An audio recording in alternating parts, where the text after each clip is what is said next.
Otherwise, people will think, "Who's this?" Some sort of blackmail. That's no. Who's This this piece of crap? Yeah, that's me. it's incentives, so that we can all see. Incentives. How is that an incentive for me? Well, otherwise you look bad in front of everyone else. So what do I have to gain from it? Well, no, you have nothing to gain. You just have stuff to lose. So it's not an incentive. As long What? as you beat me, everything is good. No, the incentive's not to look bad. No, it's an incentive as a reward. Yeah.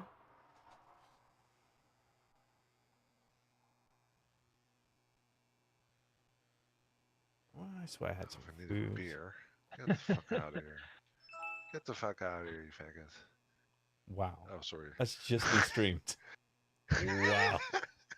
I'm so sorry. I'm so sorry. I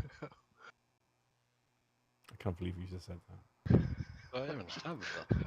For the tape, I want it to be known I do not support this guy. Ben Karn consents to this message. Do not consent to this guy. Oh, I'm sorry. It just like slip of the tongue. My bad. Yeah. Shouldn't have said that. Correct. I just want to ruin your streaming career. It's not really my stream, it's just making you look bad. Oh, I got food. I'll have some of that. Yeah, I need to get the correct. Where is it? More haste. Oh god, I swear I'm falling asleep here. Yeah. So for next Wednesday, Yeah. it's just going to be Warbans, right? I don't And know, man. changes, I guess, class changes. I don't think the tanks changes will come in on Wednesday. Could be wrong. I honestly don't know. I have not read up anything on it, so I'll see it when it's there. That's my mentality. Plus, I don't know if I'll be able to play on Wednesday, Thursday anyway, so.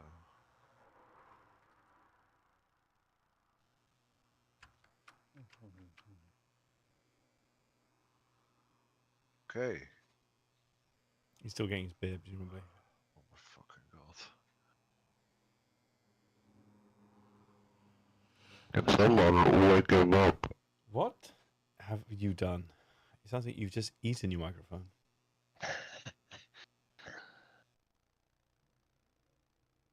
Oh, Yes. this is taking so long.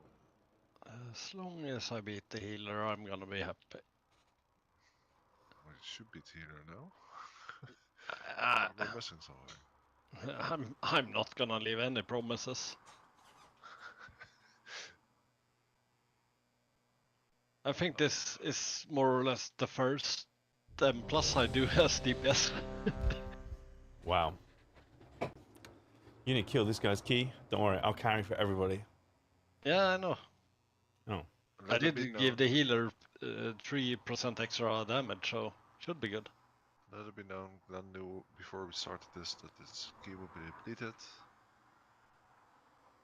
He's still let it And see now when he goes left instead of right, just to He looks like Trick he's you. facing right. no. Interrupt. Targeted. Kick.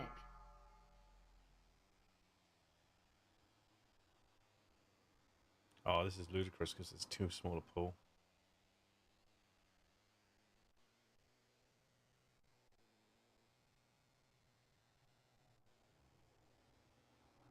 Reflect.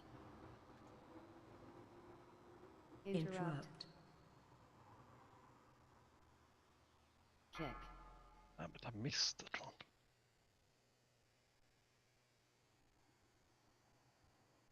Kick.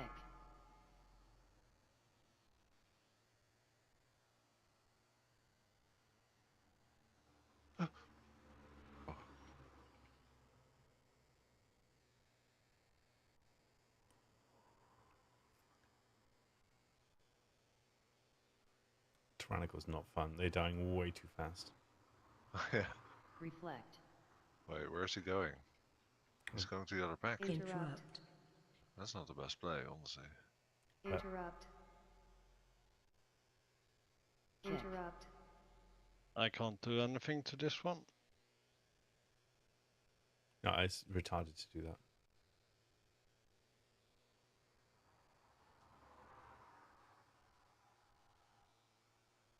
It's lucky that the interrupts all got taken care of. Even at even at 6, I think it'll be a problem. Oh, there's 6 Tyrannical? I don't know.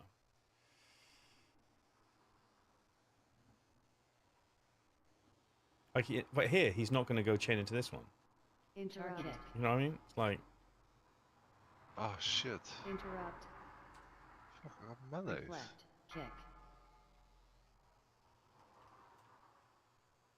Interrupt. Kick. oh no. Interrupt. Kick.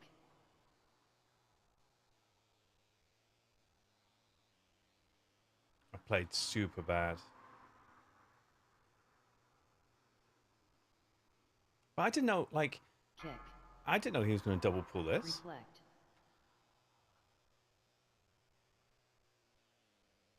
Oh, he double pulled. Yeah. Kick. Ah. Oh, I missed, 855. fuck, I missed a fuck ton of damage then. I was gutted. That could have been a really good push for me, but instead, nothing.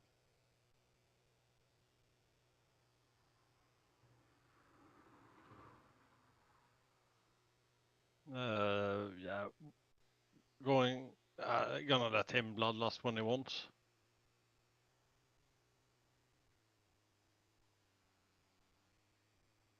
AOE. incoming.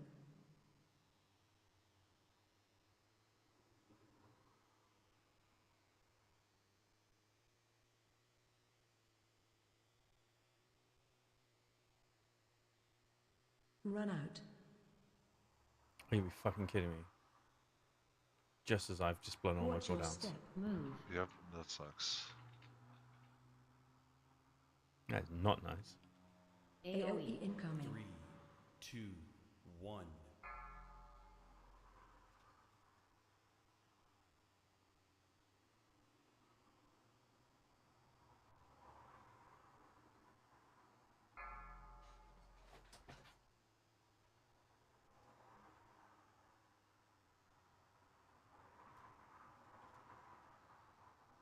Reflect. Reflect. Reflect.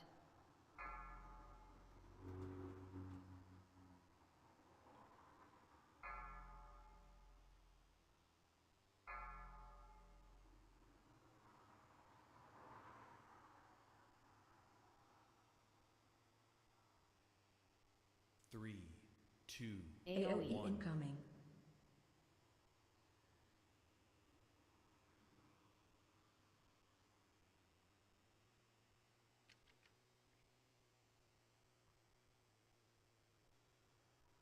Run out.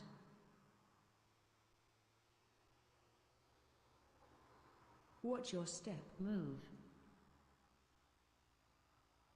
Oh shit. AOE incoming.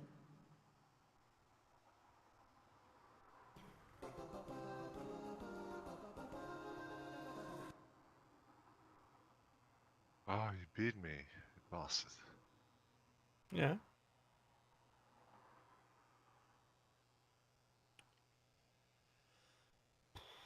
I've lost my brand again. CC. Three, CC. 2, 1. Yeah, honestly, I wouldn't use that as a Mythic Plus. Wow. Or is it that good? No, I don't think it is, no. Ah, crap. I can't take that. Enough you got stunned. Took the same. I mean, it's what I spent my thing on. I won't even get another room for a bit. Oh, I only got it really because I was going to do, I was like, oh, I got a spare thing. I wasn't intending to play this. And then, right. Oh yeah. and then I only got it because it was like, CC. Shockwave. CC. um,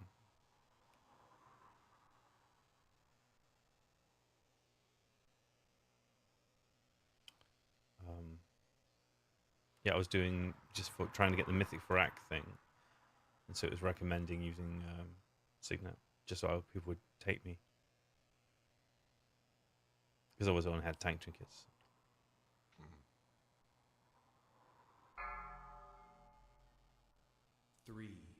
2, 1. CC. Shockwave.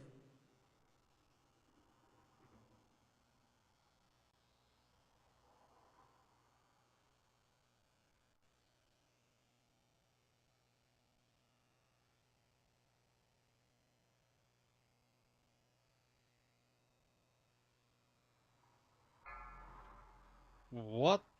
CC. Why did I get stunned? CC.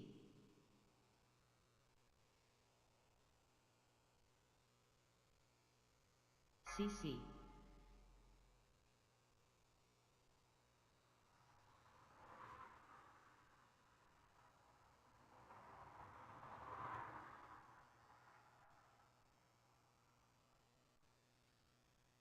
Three, two, one.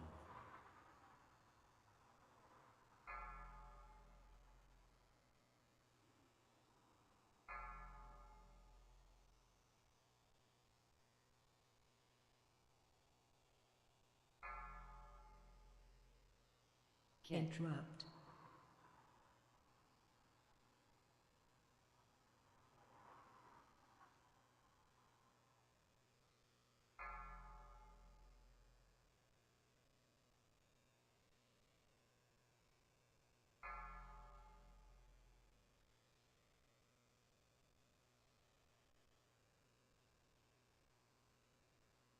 Three, two, one.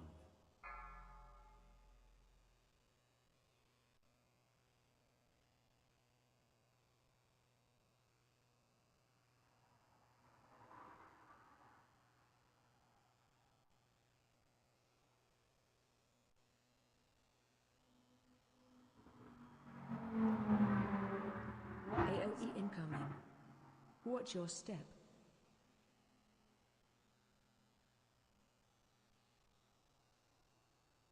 In. Run. Oops, he ate me. Is that bad? I know what that oopsie means. AOE. Obviously, right? It meant everything went brilliant. That's Avoid. what that oopsie means. 2, Okay, 1. okay. Obviously, that's what it means. I interrupted one, that's a bit. AOE incoming. Watch your step.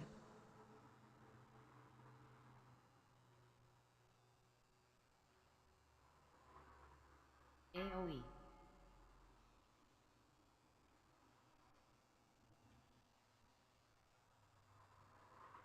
In. Run.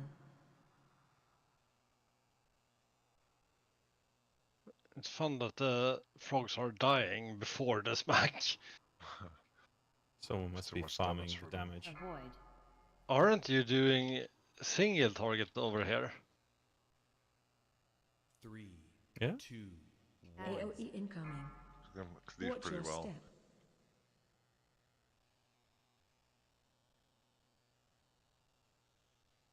AOE. That's single target damage. Yeah. Run. Oh, he didn't go in.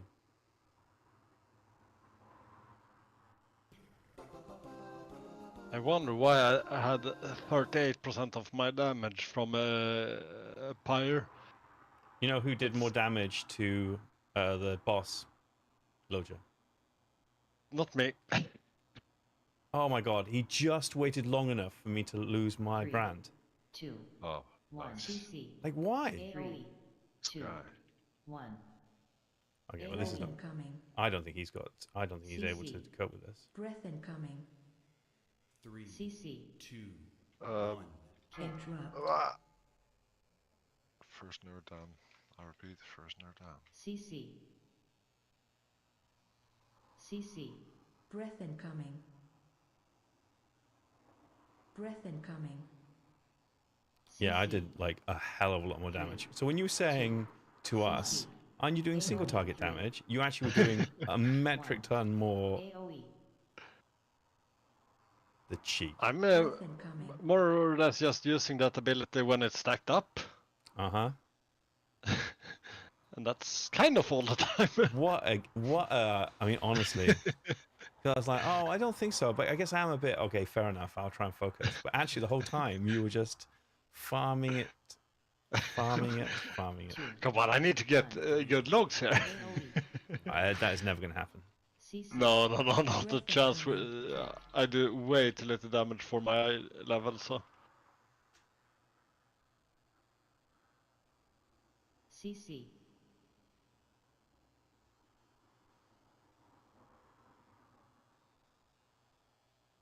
But it's the Breath same incoming. again here that I kind of just swap trinkets and some rings around for this one. Yeah. Well, I've always been playing arms, so I know exactly what I'm doing. Yeah. Bait.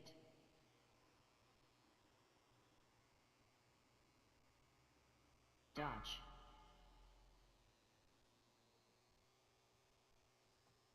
Three, two, one.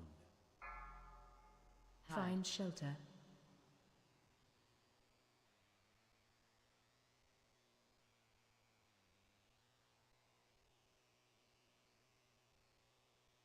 Ring. Watch your step.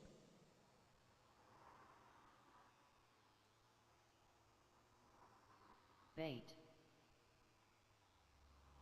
You shout. Have you done it? Dodge. I just did, yeah. Okay. Hide. Find Falling shelter. off right now. I'll do it now. Rallied. Three, two, Ring. Watch your step. one.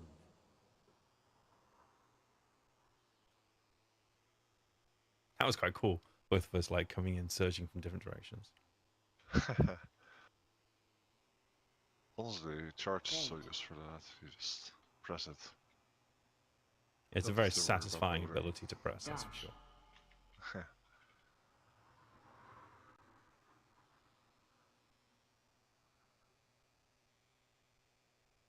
Hide. Find shelter.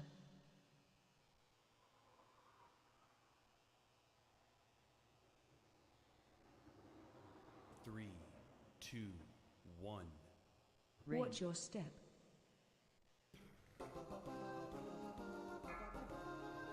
I'm at 15 15 what, sorry? stack. I'm at full stacks. Oh. Come on, come on, come on, come on. Yes! 15 stacks means what? What do you gain from 15 I'm stacks? at full stacks. Yeah, what does it give you? I still don't Stuff. CC. Damage. Yeah, exactly. It gives me more damage. What? They just bugging back. Yeah, you can't really fight them here. That's what happens. They evade. Reflect. No tank. Reflect. Nothing, yeah. Luckily, I'm tanking them now a bit. Interrupt.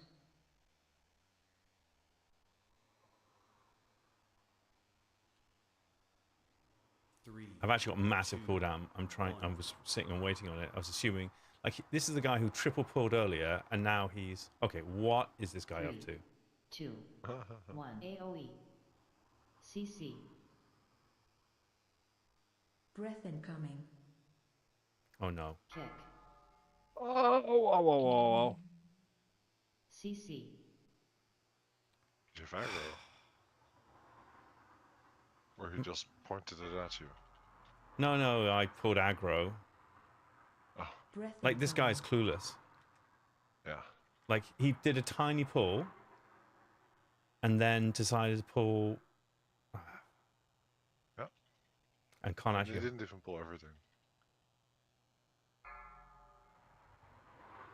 But he can't hold on to it.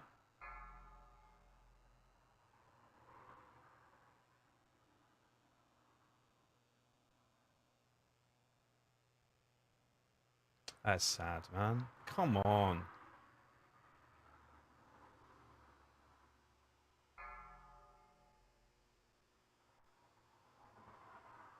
Oh shit. This is why it's like Good tanks are so hard to find. We're AoE. stacking this. Run. Knocking back. Oh. Oh. Okay. AoE. 3, 2, 1. Kick. Interrupt.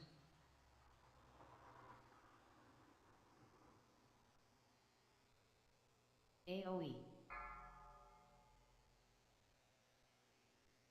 Run. Knocking back. I think we might as well last first phase Interrupt. because we're going to end up doing so much damage. Yeah. AoE.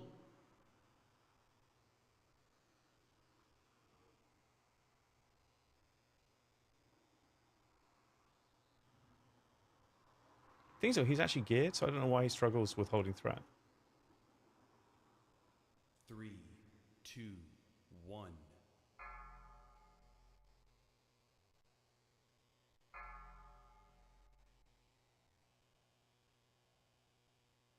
Now you're gonna lose all your stacks. Why? What's he stopping for? Healer. Mana for the healer. But I think. No, it's not. Yeah, it's thing. Oh, what a fucking tool. Okay, go on, Hero, let's go. AoE. Ah, you're gonna burn it. Move.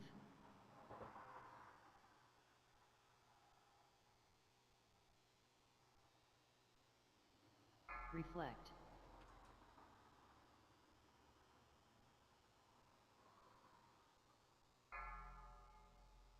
Move. Transition. No, man.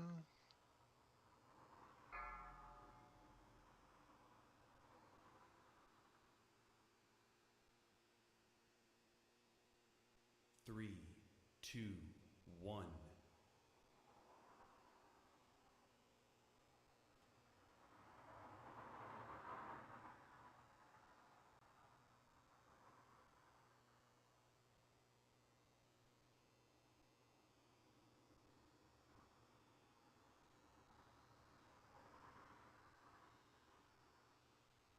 AoE.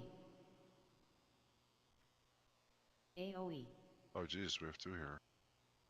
I don't know who Yeah, activated it. I'll stun orange. If AoE. needed. Okay, stunning. AoE. The healer. Alright, aggro. Three, two, one. Okay, that was weird.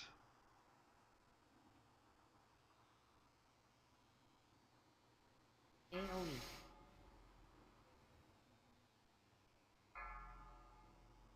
Move.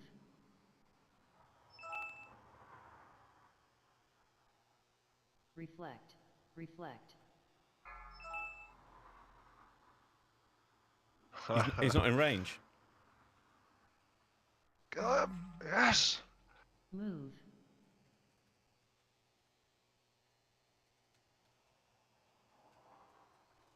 I mean, I'm not gonna beat you either way, but AoE. Three, two, yeah. one. Move.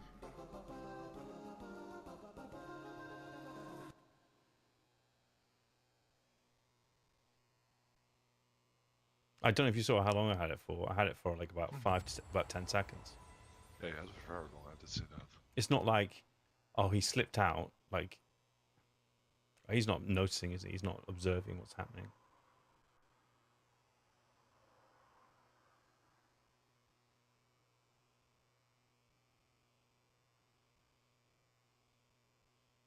I didn't do that poor. No, you did alright, I think. This is your first time DPSing. Yeah. I need to get a lot more haste, since I'm apparently already capped on crit with the flask. Just the pulls are so wonky. He'd pull 3 and then he'd pull 3 packs together. Yeah, middle shots. Yeah. Oh. Like off, and I'd often blow it, thinking, okay, I guess he's staying here. Blow my cooldowns, and then he'd decide to pull. I don't know. Not everyone can be good. It's just the way it is. That's embarrassing as well. Do you see what his damage ability is? The trinket. Tells you everything really. Like he's 40. Oh. He's 525 as well. So Yeah, how's your trinket your top? yeah, and by a lot. Yeah, I'm gonna go the night, guys. Sorry, I'm really tired. Same. How dare you? Oh, no. Like this. We've always got the log and the stream to remember it by. This terrible guy. Yeah, see, it wasn't me, but it was random tag. Alright, good night, guys. Was fun, Night, thank dude. you. Night, guys. Night.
Welcome back, everyone. It's Charlie. This will be my video for The Boys Season 4, Episode 8 finale. There's so many Easter eggs and references, and somehow The Boys seemingly has predicted a lot of stuff that's been happening in real life. Like, literally, a lot of things that wind up going down in the episode, the way Homelander's master plan, Sage's master plan go down, are similar to some things that just happened in real life.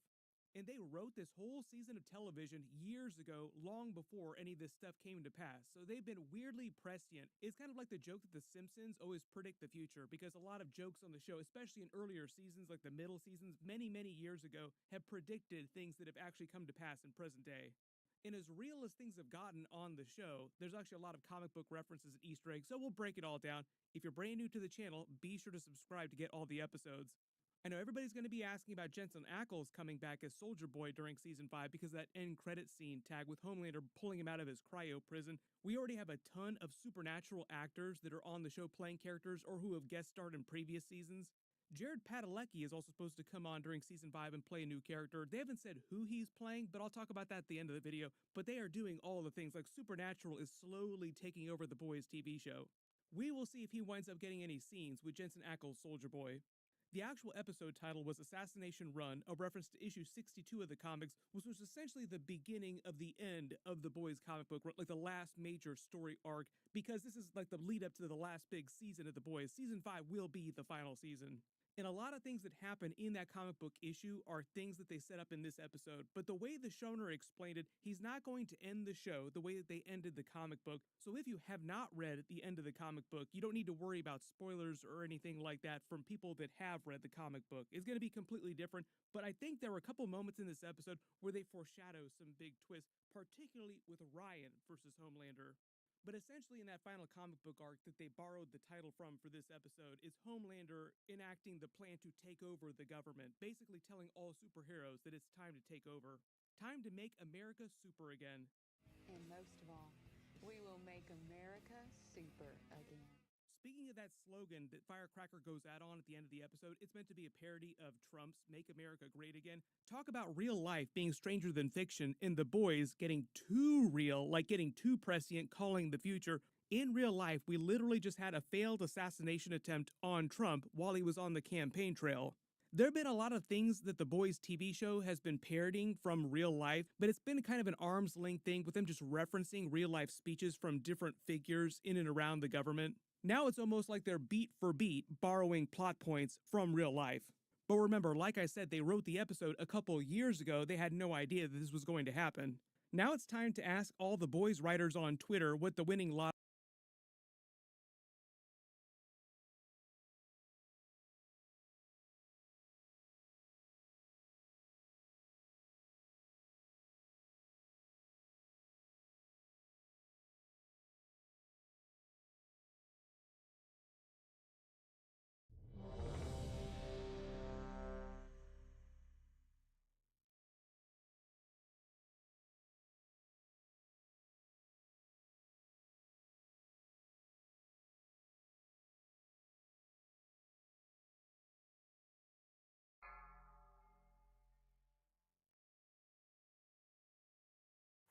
Lottery numbers are going to be the next couple of months. Couple notable changes with the way the episode actually went down, particularly the intro. They aired a special warning, like a trigger warning, because of all the political violence that went down. I think probably the main reason that Amazon did that, it was probably Amazon and not The Boys writers that wanted to do that, was just because we're in the middle of an election year in the United States and we just had an attempted assassination on Trump, one of the candidates. Like Amazon probably saw what happened the last couple of weeks and they're like, oh crap, we should probably put a warning on this. Seems like it was borrowed from events in real life. We probably won't get The Boys Season 5, like the culmination of this crazy arc of them trying to take over the government till 2026. Hopefully, real life will not mirror that because we'll be getting those events way before we get The Boys Season 5 episodes. The actual opening scene starts with a broadcast of VNN Today, which is like their version of the Today Show in real life, just a standard morning show, but it's full of Voth's propaganda. Within Universe is January 6th, the day for the new president, Robert Singer and Victoria Newman, to be confirmed by Congress. The day that Homelander also plans to have him killed so that she can become president. But as we find out, things go completely off the rails, and it's all part of Sage's master plan. As we thought, like a lot of people suspected this early on. Maybe Sage has some sort of contingency plan because Homelander seemed like he was going off the rails Turns out Sage knew that he was Interrupt. going to do that this whole time, and her master plan, her real master plan, always accounted for that. She just never told him the actual plan. Plan's dead. This is the plan. Just had to keep a few bits to myself. I think that cleans up a lot of people's complaints with Sage's character, because a lot of people were wondering if she was stupid, she didn't know things were going to happen, like how could things seem like they're going off the rails? Did she want Right. things to go this way? Turns out that is the case. Yes, she knew this was going to happen and just played along with it. They have a quick joke about Vought canceling A-Train's movie premiere with a CC. tweet from the director, Adam Reflect. Bork, like there's even a chance of it, because they figured out that A-Train was the leak. Vought Studios is meant to be a parody of Marvel Studios. I did a video a couple episodes ago when they revealed their big phases of the different plans. It was meant to be a parody of Marvel's big Comic-Con panels, which they're doing literally next week as of me posting this video. Like there's going to be a big Marvel Comic-Con Hall H panel. It will literally go down just like you saw on The Boys. Like these are all our plans. This is what's coming during the rest of the Marvel movies. We just realized we'd make more from the write-off. Ashley's whole comment about earning more money from the tax write-off on the movie by canceling it is a joke about the Batgirl movie at Warner Brothers. The joke there is that they shot an entire movie, finished editing it, it was ready to release, it was like $80 or $90 million, and they claimed that they would earn more money by not releasing it and just basically scuttling it. If anybody has that movie on their hard drive, just feel free CC. to release that out to the wild so we can actually see it. Run.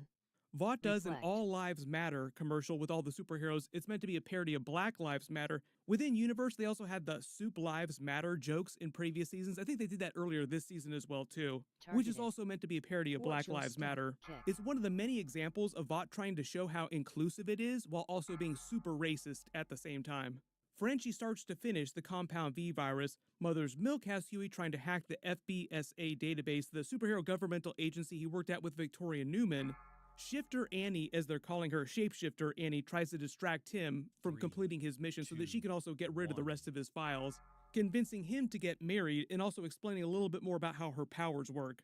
There were a lot of theories early on after she got the code to the safe, people thinking that there was a memory component to the way her powers work. Like the minute that she absorbed someone's DNA, she also got their memories, which they confirm later in this episode.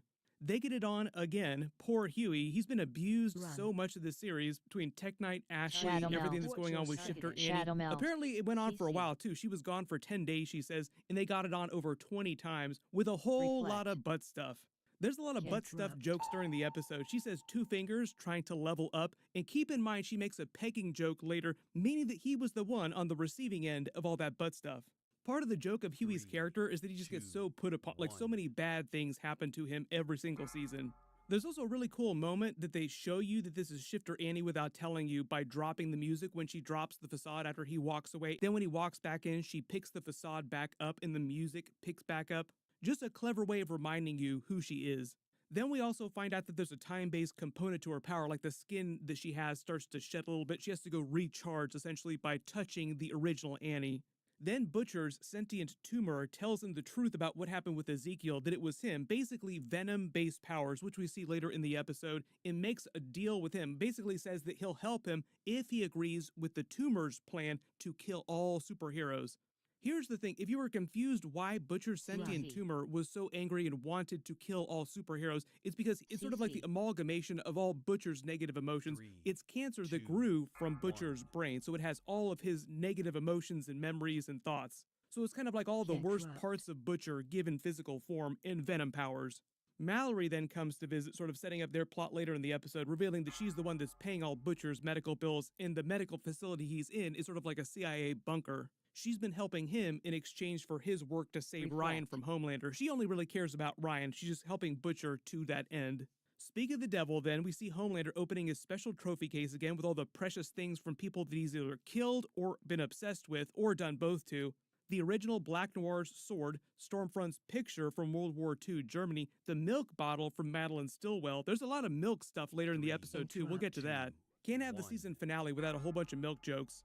In his jar of gray Interrupt. hairs that he's been pulling out from all over his body, his pubes, his hair on his head, like all over the place.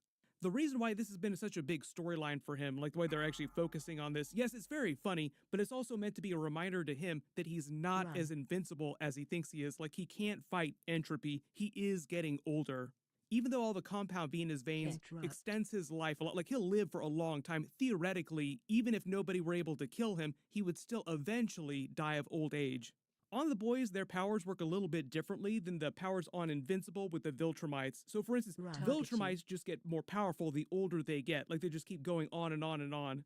Theoretically, if nobody else killed them, they would just live forever functionally till like the heat death of the universe. The show's never really got this deep into the weeds, but because Homelander's going gray now, like the rate that he's aging, I would guess that he lived for at least a couple hundred years, maybe a little bit longer than that, but like not beyond 1,000 years.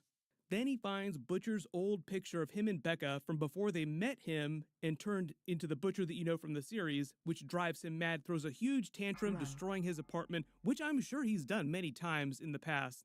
You have to imagine he throws tantrums so often, like if he grew up there for so many years, he's probably destroyed that place a bunch of times. Then when Ryan walks in, this whole imagery is just so loaded here, so many metaphors. Homelander standing next to the burning flag. Basically, the entire plot of the episode is about that. The final season, season 5, destroying democracy, essentially turning America into a dictatorship, becoming God Emperor Homelander. And the way they frame the shot of him versus Ryan, pitting them as if they're going to fight each other, like Ryan versus Homelander, Superboy versus Superman is part of the end game for the show. Even though I don't think it'll actually end that way, like it will be Ryan versus Homelander, but not the type of fight that people think that it will be. But it's basically the show calling its shot for the end of season 5, like the finale for the actual series itself eventually. 2. He tries to give Ryan an order like the way he orders around all other superheroes in the 7, pissing him off, he bolts. We find out the shapeshifter has been keeping Starlight alive on Lunchables and bottled water. Notice that they're made Shadow by melt. Vought with Black Noir on the covers because Vought makes most of the products that you see in and around the universe of the boys. There's also a joke about that too, the fact that they cause kidney stones. Pretty much all Vaught's products are like this. Like you see little disclaimers on the fake ads they release. It's really, really funny. Basically, all the things that Vought makes will kill you in some different type of way. They don't care. They just care about earning money.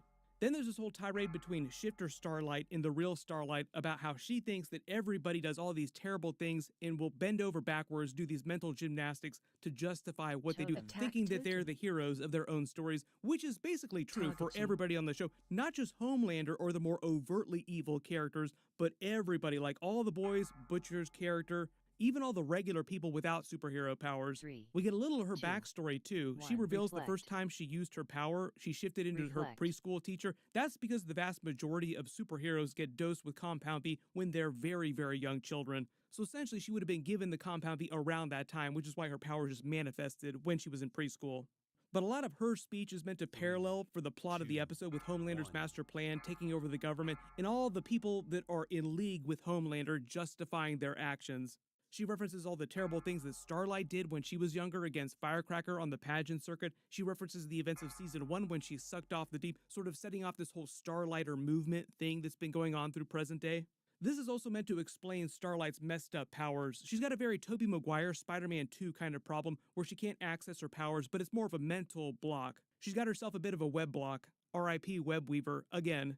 She reveals Homelander and Sage's original plan to frame Starlight for being the one to assassinate Robert Singer. The Shifter will do it while looking like her, then they'll swap the real Starlight back in. She'll go to a prison that's strong enough to hold her, and that'll be that. Part of the idea is that it's also meant to further incite more rioting, more chaos in the United States, giving Homelander the opportunity to swoop in and act like a savior, and they use that chaos to install their dictatorship over the government, claiming that it's what they need to do to save everyone. And even though things kind of wind up going down that way, it's according to Sage's plan, but Homelander didn't realize what the real plan actually was. So things come together, but it seems like he almost Kramers himself into a win. Like it seems like he wins on accident, even though it was all according to Sage's plan. Some of you might have realized this too. The initial plan that they have is kind of like Emperor Palpatine's plan during the Star Wars prequels, taking over the Senate, making it a dictatorship, forming the Empire, claiming that he's doing it to make the galaxy more quote-unquote secure after blaming the Jedi for trying to kill him and using the Clone Wars to claim that they need to grant him more Totem. power so that he can do a better job of making the galaxy safe, when really it was all just about getting more power. Homelander and Sage, probably Star Wars fans. I think Star Wars is meant to be canon to the boys, so they've probably seen the prequels. Have I ever told you the tragedy of Darth Sage the Wise?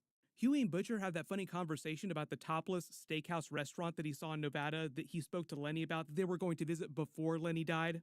When he thinks he's going to die before he gets a chance to visit that restaurant, he asks Huey to do it for him and for Lenny. Maybe by the end of season 5, I think that Huey will survive. Huey and Starlight will probably be okay. Early theory. Maybe at the end of the final episode, when they show the tag scenes to show what happens to everyone after the actual ending, maybe they'll pay that off by having him go to that topless steakhouse in the final episode. During the VOD broadcast, Firecracker mentions a character named Negan. I think that's meant to be a Jeffrey Dean Morgan Negan joke from The Walking Dead. There are a lot of people making Negan jokes when he showed up during episode 1. Notice Homelander's look of disgust at her when she starts coughing near him. This becomes a thing later in the episode too. He only cares about the milk, not about her. But remember, the medication she was using was also hurting her body, like slowly killing her, it seemed like. We also get inside Homelander's head, like they take his perspective, showing him just kind of zoning out, going a little bit crazy, waiting for people to prompt him before he sort of comes to consciousness again. Like, oh, and by the way, he just kind of checks back in, like his mind checks back in. He winds up snapping a little, stopping Victoria Newman from doing her typical politician rhetoric to the public, lying about what's going on with the new administration. The lie that she was in the middle of telling them was why they needed to create that special position for a superhero in the government. He basically just flat out outs her as a superhero on national television, though. If it wasn't clear what he was doing here, lasering her, he lasered her to show that she healed the damage instantly. In the photo replay, was able to get a picture of her eyes glazing over using her powers. Firecracker then uses the opportunity to go on one of her crazy rants again, yelling about the things that she usually yells about. Love Butcher's reaction too. He seems really pleased by this. And the way Homelander just completely brushes this off like it's no big deal, like he's just boom, on to the next thing. Everything he tells to Victoria Newman, I think we assumed after the last couple of episodes, essentially he's not worried about any kind of future elections or any problems because they plan to turn America into a dictatorship and get rid of the Constitution. That's what the whole martial law twist at the end of the episode is for.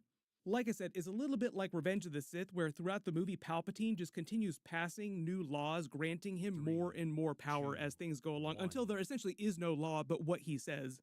And even though this is meant to be like a horrifying twist, oh my God, he's going to get rid of actual democracy. He's actually going to take over the United States and become God Emperor. They end with a funny moment of her calling him on the actual day-to-day of accomplishing that goal. Wait, you think I didn't think of that? Of course I thought of that. You're going to have to deal with like half of the country who's not going to agree with you. What are you going to do about them? And Homelander's like, oh, I have definitely thought about that, when he clearly has not thought about that. He gets Ashley to make a blacklist of anyone at Vought that he needs to kill now who could potentially have information that could hurt him. We also find out that Ashley's new assistant is also named Ashley, which feels like something that she would do so that she can vent being yelled at by yelling at someone who is also named Ashley. Huey finds that they've lost all the files on Victoria Newman on his hard drive because that was why Shifter Annie infiltrated his apartment. Mother's Milk activates their contingency plan, was essentially to move Robert Singer to that special bunker. He winds up calling for a totally new election, tells everyone that if he dies, it'll be because they had him assassinated, calling out Homelander's plan, driving the country further into chaos. But remember, this is all going according to Sage's true master plan, even though Homelander didn't know what the actual plan was. Ryan comes to visit Butcher, and throughout the episode, they slowly start to clue him in on what's really going on, the actual state of things. But early on, Butcher actually tries to be the sensible one, sort of easing him into the really crazy stuff. That's why I say the wild thing here is that, like, in this whole storyline here with Butcher, Mallory, and Ryan, Butcher winds up being the most sensible person of him and Mallory. There's a real quick montage of the Deep hallucinating Ambrosius, R.I.P. He's probably going to be haunted by her death throughout Season 5. Notice in the background, Firecracker pouring Homelander breast milk, and she has the special container there too, like he's not trying to hide the kink anymore. Ashley gives him the list of people at the company he's going to kill, which he then gives to the Deep and the new Black Noir, putting Ashley at the top of the list. The funny moment there, too, is that none of them ever bothered to ever learn Ashley's last name. That's how little they cared about her. And they have all the jokes about Homelander then turning on Firecracker. How ironic that the thing that she did to try and get close to Homelander is going to wind up killing her and pushing her further away from Homelander. All because he is disgusted at the idea of her being sick. Like, get away from me, move down the chairs. Nope, next one, keep going way down to the end of the table. I am sure there's going to be some kind of rematch between her and Starlight during Season 5, but the way she's going, like, she seems like she gets sicker and sicker and sicker throughout the finale, so she might just wind up being killed by the degenerative condition that's being caused by all the medication that she's taking. That would actually be a more interesting way to actually kill her if she winds up killing herself inadvertently. They also wind up giving the Deep and the new Black Noir the rest of the actual plan. They're going to take every superhero possible and surround the White House in a show of force, just in case things go off the rails, but also to send a message to everyone of their new regime. This is actually based a lot on the ending of the Boys comic book, where he basically does a similar thing, getting all the different superheroes to bandy together and take over the government.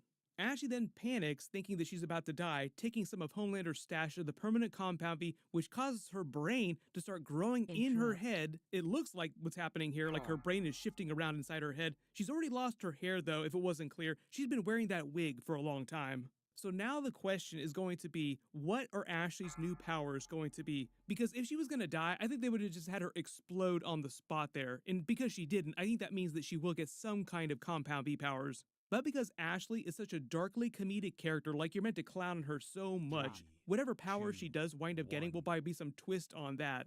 Then we get more of Mother's Milk with Singer, the Secret Service, the Shifter, Starlight down in the secret bunker. We also find out later in the episode that Sage, knowing that this would all happen like she was enacting her true master plan, had another secret plant inside Robert Singer's cabinet down there. That is how the news got that clip of Robert Singer in the bunker talking about wanting to kill Victoria Newman, because Sage had another secret plant in there. Huey winds up realizing that it's the Shifter in front of him when she says the same thing that she told them earlier on the series about it being too hot. Real Starlight then winds up ripping through her own skin to get out of the bindings. Don't worry though, she'll heal the damage. Remember, same thing happens to Kimiko later. Breaks her neck, heals it pretty quickly. If it wasn't clear though, she does feel the pain. It's kind of like a Wolverine situation where he has the healing factor, but he still feels all the same pain that anybody else would anytime he gets hit. Then we get a big fight scene with the Shifter Starlight ripping through all the Secret Service agents, RIP to all those people. Notice her ability running along the walls. It's meant to be a reference to Mystique's fighting style during the X-Men movies because she's kind of like Mystique, similar types of powers. The only difference with Mystique is that she doesn't have a memory-based component to her power. They wind up getting saved by the real Starlight, who then takes her on, but because her powers aren't working yet, just has a full-on knockdown, drag-out fight. It winds up being a great takedown, and even though Shifter Starlight seems like she might be dead, it's always possible that she's still alive, but the way her powers work, even if she did die, she wouldn't turn back into regular form. You'd have to rip off Starlight's skin from her body. That's how her powers work. So my guess is that if she is dead, eventually Starlight's skin will just degenerate around her, like that's what happens if enough time goes by. The other skin of the person that she copied just fades away eventually. Then you'd actually see what the person looks like in their original form. Then we get the whole scene of Victoria Newman and Homelander yelling at each other, with her basically deciding to turn on him once he tells her that he's going to basically torture her daughter Zoe for the rest of her life and send her pieces to her in the mail every single year until she dies as well. Like, it is time to check out of this hotel. Frenchie then completes the Compound V virus, and Starlight and Huey have it out because she's pissed Huey didn't realize it was at her faster because it was about 10 days. Also a little pissed that he got it on with the Shifter so many different times. A lot of people also probably called this after the Homelander fight. Victoria Newman calls Huey asking for the boys' help, and it seems like she is genuine, like she really does want out of the whole Homelander thing. And that's how you know you can trust me, because I am trusting my daughter with you. But because she does seem like she turns the corner and tries to redeem herself, essentially that dooms her in the story. Like the minute that a character in The Boys tries to do something good or be a good person, usually they wind up getting killed. We get that funny messed up scene of the Seven killing everyone on the list. Firecracker looking like she's getting worse by the minute now. The irony here is that she's being killed by the Milkers themselves. We get a bunch more bro jokes from the Deep in the new Black Noir, who then congratulates him on getting the murder boner, just like the original Black Noir, fulfilling his desire to get into character, which he'd been trying to do for like the first half of the series. This is his whole dream as an actor, was to get perfectly into character. Huey gives a very ironic speech about how the boys shouldn't kill people anymore and solve their problems peacefully, to set up the twist with Butcher later when he kills Victoria Newman with his venom powers. But his whole line about winning against monsters by acting more human might actually be the way they pay off the Ryan versus Homelander fight in season 5 for like the very end of the show. Like the big final battle of Ryan defeating Homelander isn't an actual physical fight like people would normally expect, but them talking to each other father to son. I just think because so much of the finale is setting up season 5, that's what they're trying to set up with Ryan and Homelander. It'll be more of a father-son type of chat where they'll talk it out as opposed to battling each other to the actual death. Starlight forgives Huey for doing all the butt stuff with the Shifter and says he's getting tested for every STD known to man. That Shifter really seemed like they got around, so who knows what's going on there.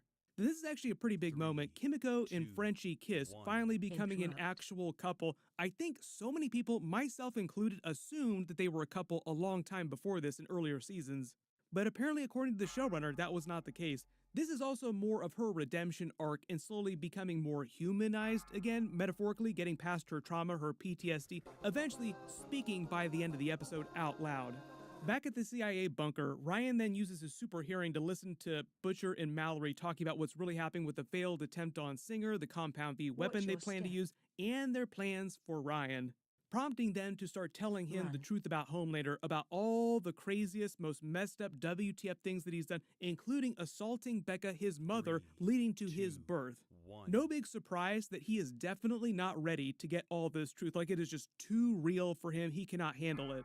Maybe by the end of the final season, he'll start to realize that they were trying to tell him the truth. Like, he'll start to actually understand what it means. But part of the idea here is that their backup plan is to essentially use him as an actual physical weapon against Homelander. Like, they want to train him to physically kill his father, which of course he does not want to do. Even if he were to agree with them, part of the problem is that he's still a little kid. Like, it would take him years to physically mature to fully come into his powers. But essentially, it'd be like watching a couple Kryptonians go at each other, like the Man of Steel movie with Zod versus Superman. In this case, though, they've been using Ryan as more of a Superboy type of character, so you say Superboy versus Superman. But like I said, I think the actual answer to this problem, like Ryan not wanting to actually kill his father, is Huey's speech from earlier talking about taking more human tactics of trying to appeal to Homelander as his father. Like, as his son, he will try to get his father to help. Then things predictably go completely off the rails when Mallory will not let him leave. Like, no, kid, we can't do this. You're our only shot at actually stopping Homelander. You can kind of feel the way this is headed too. He gets freaked out and accidentally pushes her into the wall, killing her, R.I.P. But remember, one of their big fears had been Ryan turning into another Homelander, like just like his father, or becoming something even worse, killing one Homelander to replace him with another Homelander. So when Ryan has that look on his face, seeing Mallory's dead body, it seems kind of like the face that he made at the end of season 3, like he's almost drinking the Kool-Aid a little, like he doesn't care about her as much, or he starts to think about her as lesser, the way that Homelander was trying to get him to think of other regular people as lesser beings at the beginning of the series. So it's this act that causes Butcher to give in to the sentient tumor's demands, using the Compound V weapon to kill all superheroes, which also now includes Ryan, kind of thinking that he might be a lost cause. Love this funny moment they have between Kimiko and Zoe, like a little standoff, because they still have beef after the events of episode 1. To her credit, Victoria Newman seems like she's being honest when she says that she'll work with the boys and help them in the future to get rid of Homelander and fix everything. But when Butcher comes back, notice how healthy he looks. That's because this isn't really Butcher talking when he says no deals and reacts to the mention of Lenny. Part of Butcher's deal is that he essentially gave his sentient tumor control of his body, so it's the tumor here doing all this speaking, and Butcher's just along for the ride deep down inside his own mind. It's kind of a Moon Knight situation crossed with Venom. We are Butcher, then tears Victoria Newman in half. R.I.P. Notice that her Secret Service agent escapes, probably going to tell Singer's men, everybody else in the government, what happened, and the news. Tumor Butcher then takes the Compound V weapon, planning to use it on Homelander and all the other superheroes. Ultimately, it will be all superheroes, but really the goal is Homelander. Then back in Homelander's apartment, he's watching the news broadcast about Victoria Newman's death and Robert Singer being arrested. Sage walks in, celebrating the culmination of this phase of the plan with a balloon for Ryan, because Homelander claimed to her at the beginning of the series that this was the whole reason for the actual plan. He was doing this for Ryan. Then I talked about this earlier, but the whole idea is that she knew everything that was going to happen the whole time. She had this whole contingency plan, the real plan, as she calls it, knowing that Homelander was going to pull a Homelander and try to throw things completely off the rails. So she's still always been the smartest person alive. She just never told Homelander what the real actual plan was. She reveals that she orchestrated the events of Victoria Newman's death, pinning it on Robert Singer, getting him arrested. So now the actual Speaker of the House, who was on Team Homelander, is the next in line to become president, which is what Sage wanted, who then swears his allegiance to Homelander, making him essentially ruler, emperor of the United States. Notice how Homelander is also crying like a baby here because he thinks that everything has gone to crap, but he's essentially Kramered himself into a win, winning on accident. It's meant to be a twist on the end of season 3 when he realized that he could do anything he wanted, but he was kind of curious, like, how far can I take this? But at the end of season 4, he starts to realize that even though he thinks that he's doing everything that he wants to do, it's really what Sage wants him to do, and she's just using him, playing everybody like a 4-dimensional game of chess. If there was any What's your confusion about step? why Sage continued to uphold the plan despite Homelander trying to betray her, it's because of what she said earlier during the previous episode. She felt so disgusted with humanity that she no longer cared about it anymore and whether or not it actually Attack survived. totem. That is why she seems like she's so unhinged here, so happy at the successful completion of this phase 1 of her plan. Like she gets a hard-on from this.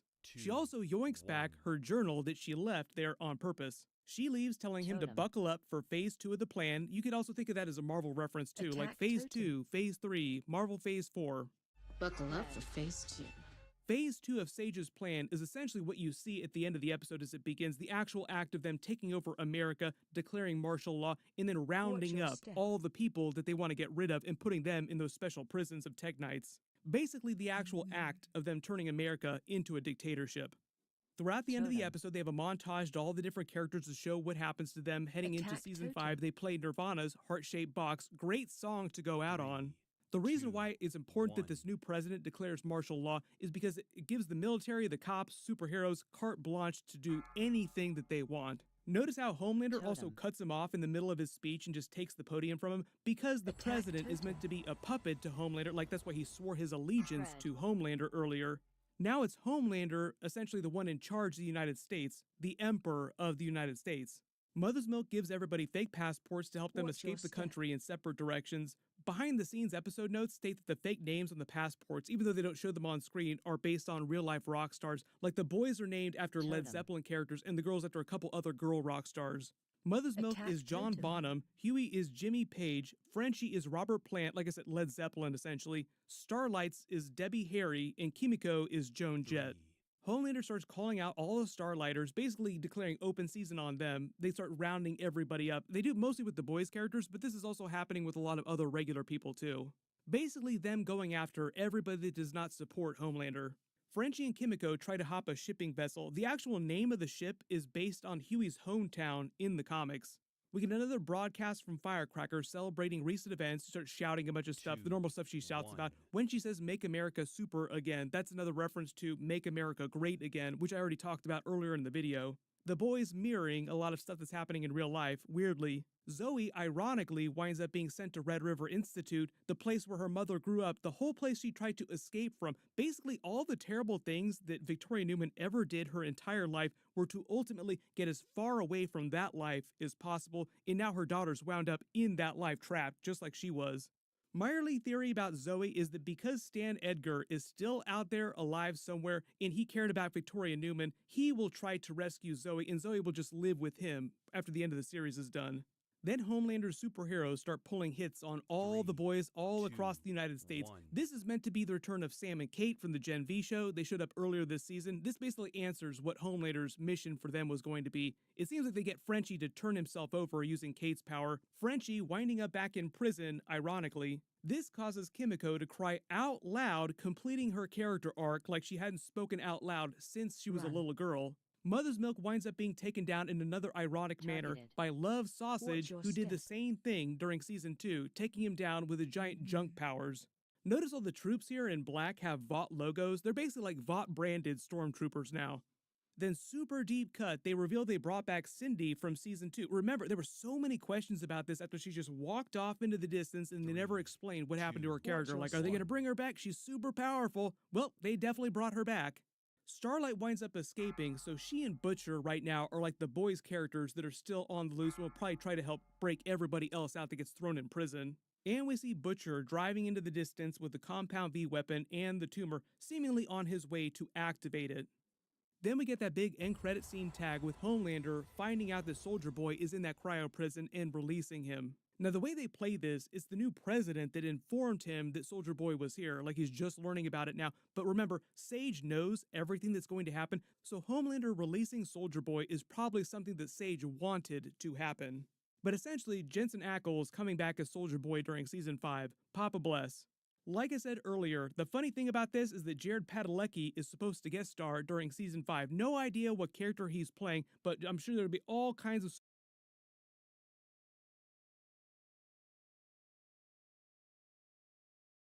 Anthony Starr here with the other boys on The Boys, and this is the autocomplete interview.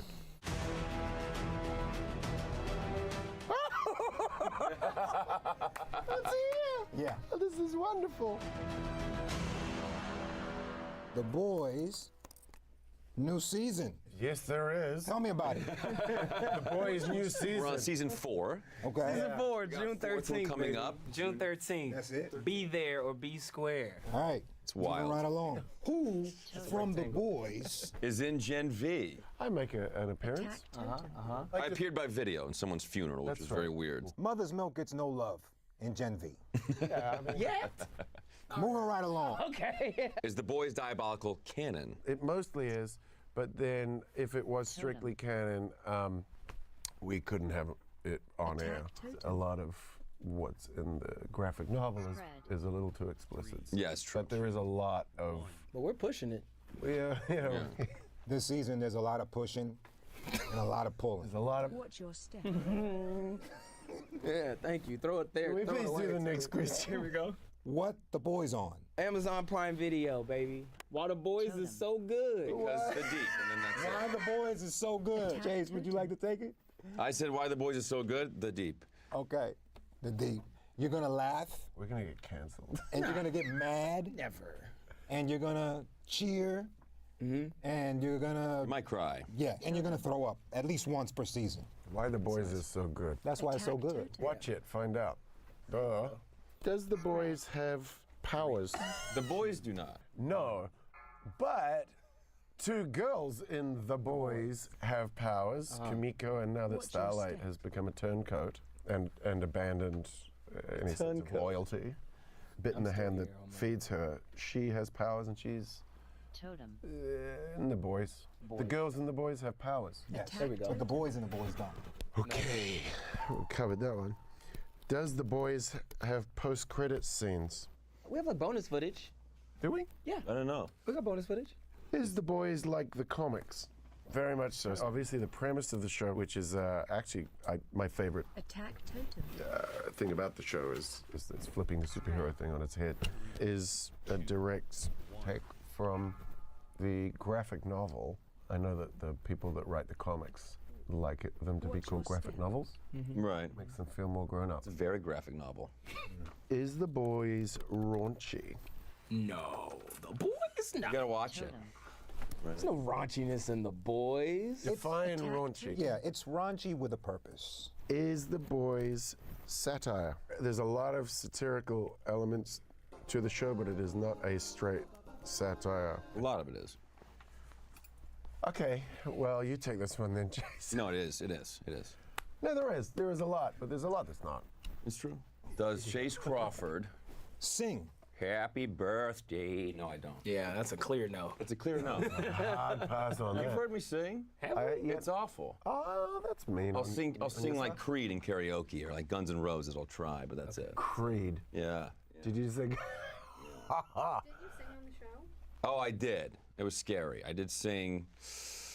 You are so beautiful to me. That's right. I did. It was scary. You did a duet with Patton Too Oswalt. with that mushroom trip scene. Ah, yes, yes, yes. Who does Chase Crawford look like? Look like.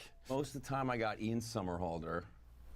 And who else? That's about it. You ever taken a picture or signed an autograph as him? People have actually, thought I was like, oh my God, I loved you, and like the vampire something. I'm like, yeah. I'm like, come on, get in here, let's take a photo. I'm like, I love you too. That show was great. Chase Crawford, related to Tony Romo. He is my brother-in-law, yes. My sister married him. We were big Cowboys fans growing up, so it was very exciting for us. Did she marry him for her or for like? He married in for me, basically. That's what it was. Are Chase Crawford and Blake Lively friends? We did Gossip Girl together, so yeah, we're still good friends. We text every now and again. And when I'm in New York next, I'm gonna look her up and we're gonna hang out. So yeah. Nice. Chase Crawford. Brows. What? Eyebrows. Eyebrows. Give him some brow, bro. Chase Crawford eyebrows. They're real. They're like Brillo pads. I can just scrub the kitchen down with them. You didn't get that reference, did you? I know, I got it. You have nice eyebrows too, don't you? I think You're welcome. Okay. Thank you. Yeah. Okay. Laz Alonso, Fast and Furious. That's true. he is. That's true. It's true. I proudly can say that I was in one of the original Fast and Furiouses before they went into space.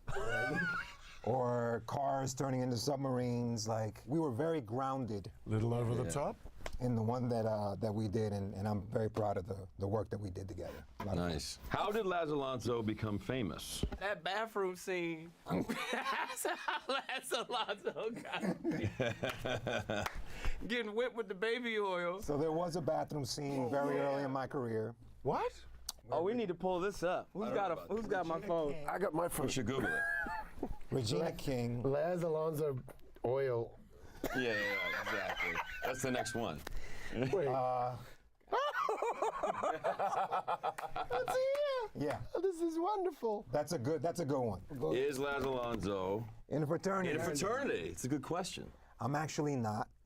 When I was at Howard University, every single fraternity was suspended off campus. And they didn't come back. Really? Until the semester that I graduated. Suspended? Yeah, man. Black schools at that time, it's back in the 90s, they took pledging very, very seriously. Oh, I see. And for that reason, there was nobody to pledge while I was there. Oh, wow. Yeah. Interesting. Laz Alonso. Aaliyah. So at one time in my life, I used to ride motorcycles. And I became very close with the Rough Riders. I was on BET at the time, so I would make sure that I would give them love. So I was an extension of the Rough Rider family. Nice. And when Aaliyah passed away, we all did a big tribute to her. And I'm in that video. I miss you. Yeah. Amazing. Laz Alonso, hablando español. Laz Alonso, hablando español. Yes, so my family is natively Cuban. I was born in the States, born and raised in the States. But yes, I still am very tied into the Cuban and the Afro-Cuban community. Hablo español, me encanta mi comunidad latina, y gracias por apoyar este show, The Boys. There we go. There we go. I don't know what he said, but I'm gonna clap. Woo! Yeah, baby. Jesse T. Usher, a train? I'm just reading this. Are you a train? I believe they're saying A-Train. I do play A-Train. I like playing A-Train. He's awesome. I'm even wearing like A-Train blue right now. You know what I mean? I was channeling my inner A-Train for this And month. you can pick up your A-Train blue jacket at jessetusher.com. Jesse T. Usher and Samuel J. Jackson. L. Jackson. Samuel L. Jackson. Yes. It's upside down. Samuel J. Jackson's my cousin. Samuel J. I really shouldn't be doing this. I just can't help myself. So sexy.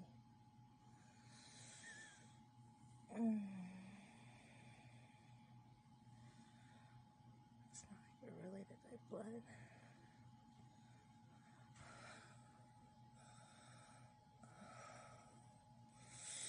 Oh, and you eat pussy so good. You fuck me so good.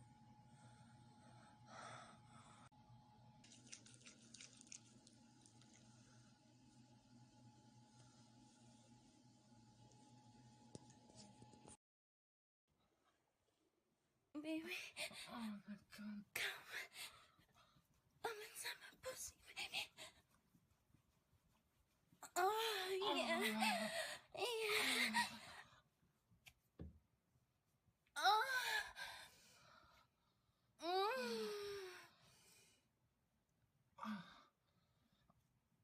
Oh.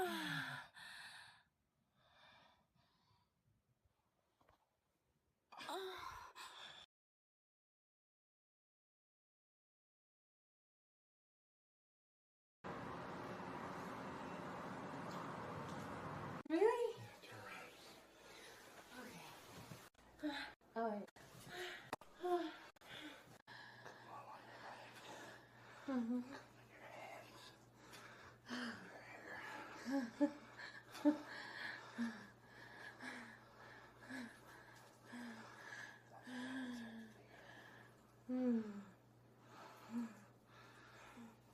Scary fun.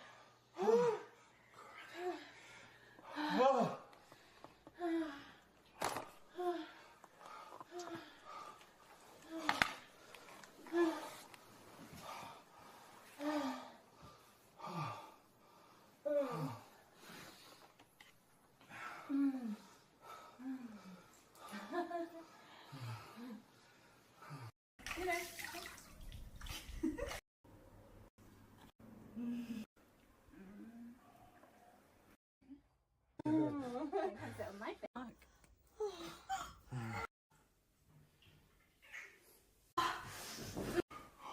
Feeling inside the walls. Sea lips gripping on my dick.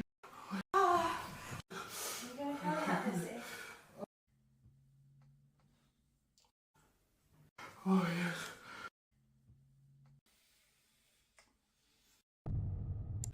Oh.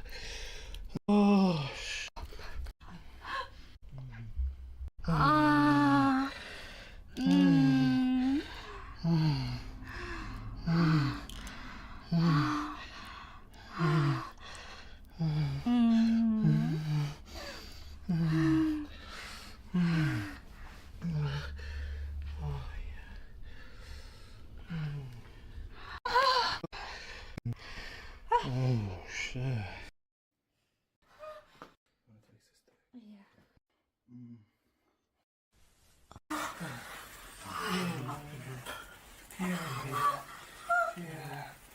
Oh fuck. That pussy nice and used.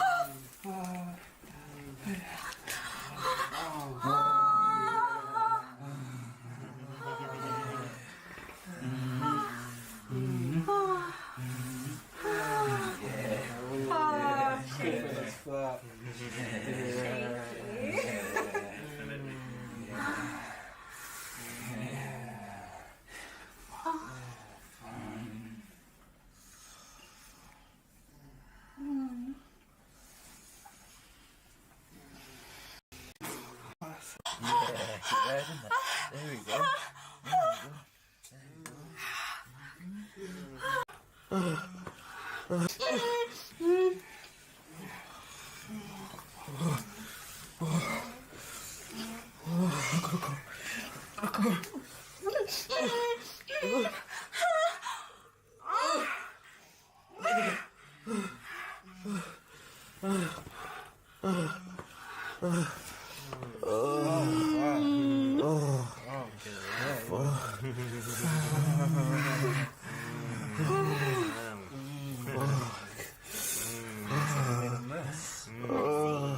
That pussy's been fed.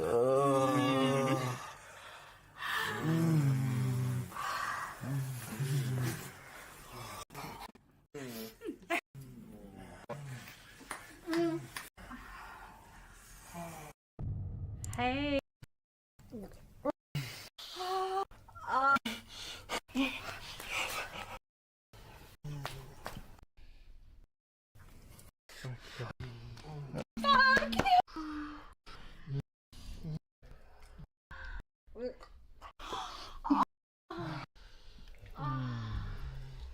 Yeah, so slide up and down that cock.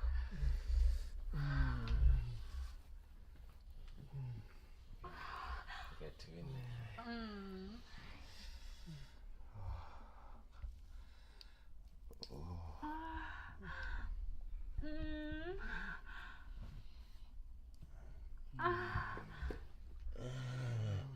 Oh my god. Yeah.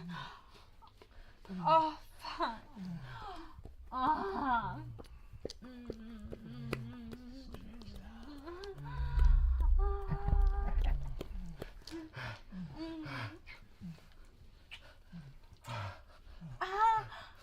fuck, fuck.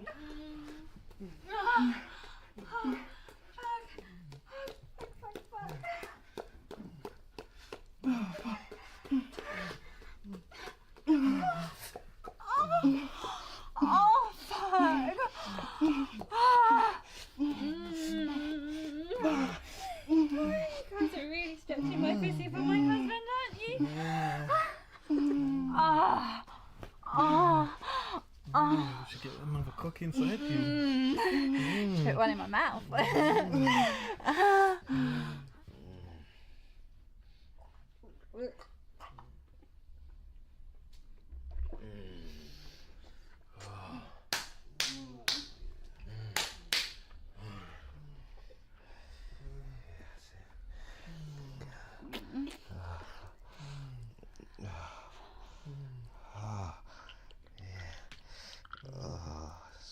Yeah.